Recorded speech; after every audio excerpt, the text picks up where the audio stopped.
a way of overcoming obstacles in the most efficient way that your body can manage. Parkour for elderly has a different motive. The main thing is to keep us safe, especially when we are prone to falling.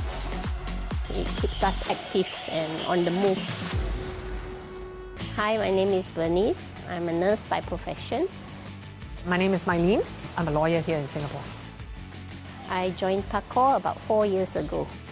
During my adult life, I did rock climbing, capoeira, and I do like a lot of extreme sports. It was out of curiosity. I was just thinking of taking up a sport to keep fit, and I happened to chance upon parkour, so I tried it out, and since then I got hooked on it. I was trying to learn skateboarding. Got myself a skateboard, and I never got on it. I chanced into parkour, and it felt like a time for a conversation with my body. It's definitely very teenagey, but if I strip it down, it's just learning a kind of new skill set, and ironically, it's just learning how to move your body. So every time when someone asks me what sport do I do, I'll tell them parkour. Around 70% will ask, what's that? Many people have not heard of it. Those who know, they will be so bewildered and go like, wow, that's for young men. Yeah. Is it dangerous? It can be, but there's something about this that requires you to be able to manage your own skill level, to manage your emotions, to manage your expectations. I think along the way, as I've learned to do it, I've become into it much less.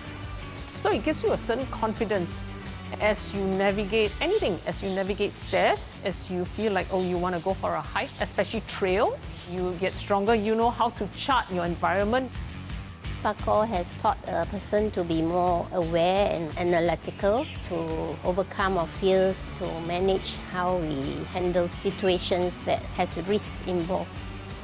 Joining this parkour community has been really like gaining a new family. Hi, my name is Gwen, and I have been coaching parkour for about 2 years now. I think right now in Singapore, I'm one of the few female coaches. Bernice and Mylene, they are my inspirations because when I look at them, they make me feel very hopeful. They are 59, 60, and they're still having so much fun. You know, they're still playing around like they're 20, maybe even 10 years old. They make me actually not fear growing old so much.